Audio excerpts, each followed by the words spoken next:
The painter who is there, always in his corner, always thinking and bringing things out from within, I think is very spiritual. That is, I don't think that a painter who is a scoundrel or rogue really exists. There's something inside that is different.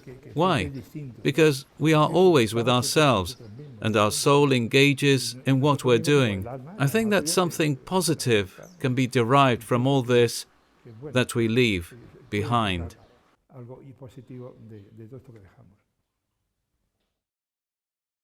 When Juan Rico López came into this world, Spain was ruled by General Primo de Rivera under Alfonso XIII. The bloody Spanish War was just over a decade away, which would give way to almost 40 years of dictatorship of General Franco, after which the monarchy of Juan Carlos I would succeed until the current reign of Felipe VI. In his 90 years of life, Juan Rico López has known 2 dictatorships, a republic, and 3 monarchies. 90 years is a long time. When Juan Rico López was born, cars were moving at the then amazing speed of 25 miles per hour. The telephone company had just been established in Spain, and television would not arrive until 1956. The conquest of space, the arrival of the internet, and of course, the boom in mobile phones was still far off. How far we are today from the hard-working men attached to the land, with whom Rico López offered his first brushstrokes to art in Yecla.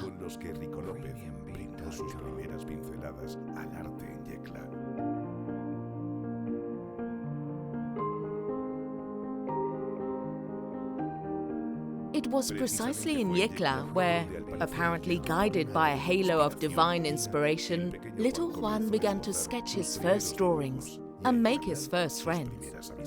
Someone told me that I was born to paint. He tapped me on the shoulder and said, "You were born to paint."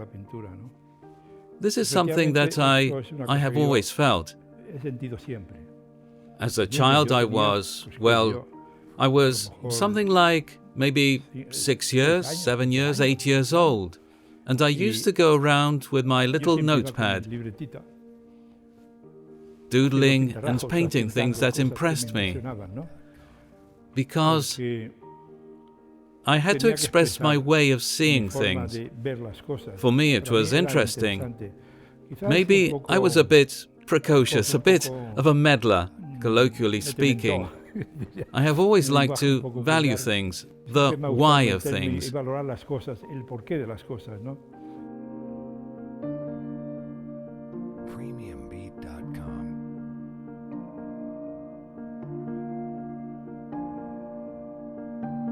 The harshness of the Civil War forced him to separate from his family and go and live with his paternal grandparents, Serafín and Francisca, farmers by trade, in their cottage. 10 miles from Yecla, where young Juan, with each passing day, felt more and more the absence of his family. There were no other youngsters to talk to, play or do things together appropriate to his age. So, at 11 years old, Juan felt like an impure iron stone, which had been taken from the quarry to be forged in the quarry of life. Against his grandfather's wishes, he began to work in the fields. The harvesting of the wheat, oats and barley was followed by other arduous tasks, such as reaping and carrying the sheaves of grain to the threshing floor, and then threshing and separating the grain from the chaff. In that spirit of the hardy farmer, resistant to pain and discouragement, the soul of the apprentice painter is forged, capable of summing up the courage to obtain the fruits of the earth, but also permeable to revelry and merrymaking in his time off. One absorbs with his senses a stubborn love for life, which he would later depict in those colours rich in chromatisms, in the luminosity of the whites, ochres and blues. An overflowing joy which, later on, would help him to endure loneliness and family absences. I remember there was a church, a hermitage, the hermitage of San Cayetano near my house, which is now a market. I used to go to Mass every day, not because I liked going to Mass, because I was a child, but because I was thrilled by the bells. There was this large wheel with lots of little bells, and at the time of the consecration there was a boy who helped with the Mass, and he would make the bells ring, click, click, click, click, click, click. That kind of lifted me up a little. It kind of took me away from that place. So this boy, who lived opposite with the priest, he would open the door a little to watch the people go by. So I drew him. Those were things that impressed me. It turns out that this was José Luis Castillo Puche, no less than an extraordinary writer from Yecla, famous throughout Spain. I met up with him later on. So that's how my life as a child began. As soon as drawing classes were available, I enrolled and did my own thing, and so on. That's to say that I had a tremendous passion for drawing. Early on, his drawings would earn him awards and recognitions, although he also had to work hard from an early age to make up for the shortcomings at home caused by the war. Well, my parents were farmers, and normally they brought and sold the produce to the farmers of Yecla. But because war is so senseless, they didn't want to do business with my father, so that they wouldn't owe him any money. Look, Paco, I'll pay you when I can, at harvest time. Okay, that's fine, don't worry about it. So there was my father and my mother and my two brothers, the tallest one, the eldest, and the youngest, and I was in the middle. So my father said, "Look, Juan, you're going to have to go with Grandpa." My grandfather had a large farm about 10 miles from Yecla. There he had 8 pairs of mules, my uncles 2, all working on the farm, and my father left me there. As always, as a second-born child, I was the odd one out. I was really bored. I really didn't feel well, because there were no other children to play with. They were all older folk. My grandparents would go off to work, busy with the farm. So I wasn't happy, so what did I do? I would grab a hoe and go to a place where there were almond trees, that was never watered, and that was harder than rock, trying to break up the hard soil. My grandfather said, "You're mad. What are you doing? You'll do your kidneys in." "Grandpa, I want to work like Uncle, and I want a mule like Uncle. But you're only a boy. How are you going to..." "Grandpa, I want to do that." "Well, you're not." But I kept on insisting.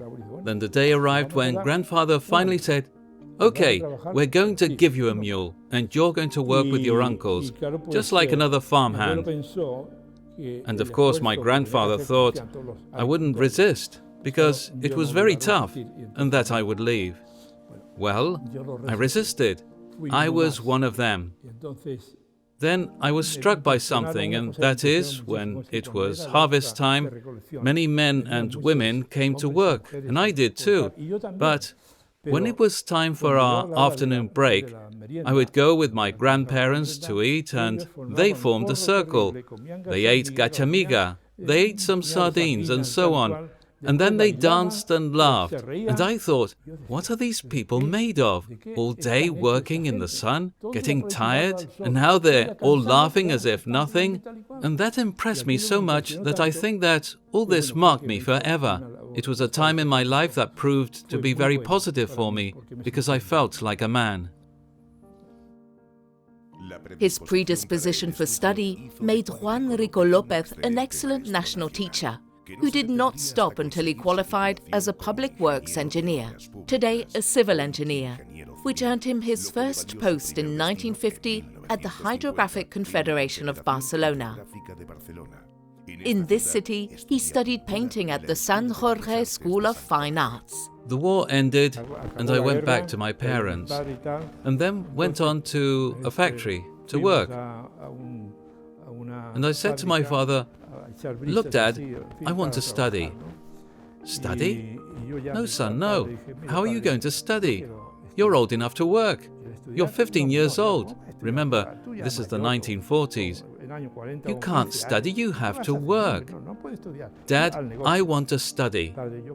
And well, after insisting so much that I wanted to study, I said, "Look, I promise you that I'm going to get the best grade in school. I promise.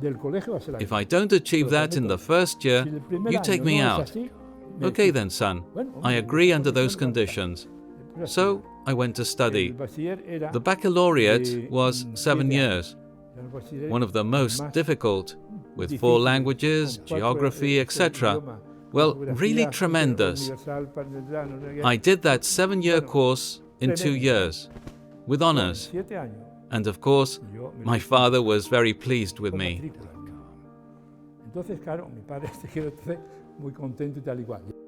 There is one fact that artistically marks his passage from youth to maturity, and it is the discovery of his muse, his inspiration, his wife, Josefina. Oh, Josefina. Josefina, gracia fina. Josefina, full of grace. Josefina is my whole life. Well, when I met Josefina, Josefina for me was the most beautiful girl in Yecla. She was indeed graceful. She was very nice. Anyway, I flattered her with compliments. I said, "Josefina, when you move your eyes, your eyelashes are so long that you fan me with them. You make me very happy." Then came the time when I wanted her as my sweetheart. And one evening, as we were saying goodbye, I said, "Look, Josefina, I would like us to begin a real relationship, because I love you, and I would like us to be boyfriend and girlfriend, and marry later on." And of course she was surprised. So surprised that she ran home. She said yes, of course, but she ran home. And because I also said to her, "Look, if you say no, I'll never come back, because I'm like that. And I've learned to be like that." Indeed, she did love me.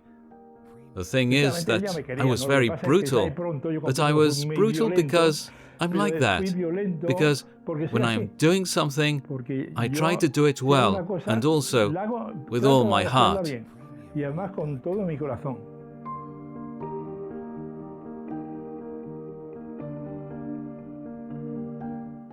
Later, in 1955, the young married couple moved to Valencia, the capital of the Turia. In Valencia, the artist would achieve success as a painter, learning through his own experience, at the same time acquiring a very personal and humanized style. And in Valencia, he became one of the most important representatives of Sorolla's disciples, a fact that allowed him to exhibit in important galleries in London and Paris. In Paris, we went to a gallery called the Museum. And this man saw my paintings and said, "I want you to do an exhibition here." And I said, "Very well, okay." I did the exhibition, and one day I received a letter saying, "There are some gentlemen who want a copy of a Sorolla that is in New York, in the museum." And it said, "Just state the amount you want." They say they are giving you a blank check, because they know that you are his apprentice and that you'll do it perfectly with your whites and colors. Well, they are very excited about this. But what do they mean they're going to give me a blank check? No, all you have to do, and I still have the letter, all you have to do is not sign the painting. Well, of course I'm not going to sign it. What I have to put is that this is a copy of Sorolla. Oh, no, you mustn't do that. You can't do that. You have to put down here how much you want. Well, I let it go, because there was something fishy about all this, and what they probably wanted is to later put Sorolla's signature on it and sell it for whatever amount they wanted. But I said no, and I still have the letter. And in the United States in the early 1990s, a new painter was reborn in the residential district of Coral Gables, in the state of Florida. The expressionism of his beginnings, with hints of Sorolla and Pinazo, gave way to an artist who found in surrealism the language capable of emphasizing the grandeur of a country where nature is both aggressive and exuberant. Within this creative period, he extols women in a series of highly personal works, in homage to a being who deserves to achieve the same human rights as men. Well, going to the United States really shaped me a lot. I had previously been in Europe in different places, exhibiting in Spain, in all its provinces, but I needed something more. I couldn't stay locked up. I felt like I was locked up in an enclosure. And of course, I began to exhibit and to feel something different to what I was doing. Although I never stopped doing my kind of painting, the original one, the one that had characterized me, which was painting what the country folk did. And well, that impressed me a lot because over there, the color was different. It was very explosive. I would see the South Americans, and maybe I painted something small with many colors and so on. And I also noticed that the older the women were, the prettier they dressed.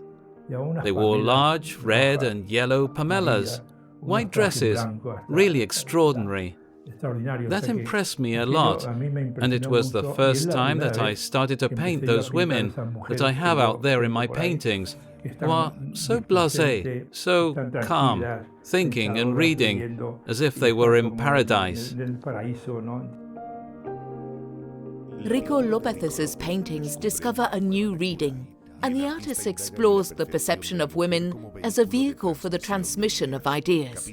The numerous portraits that he executed with masterly dexterity and which earned him critical acclaim both in Spain and in Miami are worthy of mention. It was all really impressive, and it made you have such a great soul that the themes seemed to come out more fluidly.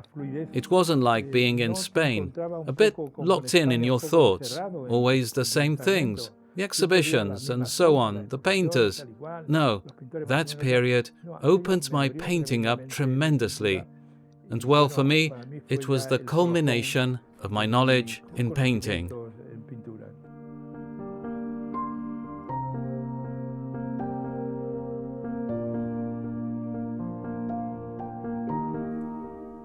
I studied quite a lot, a kind of teacher who published books about painting and other things, an American.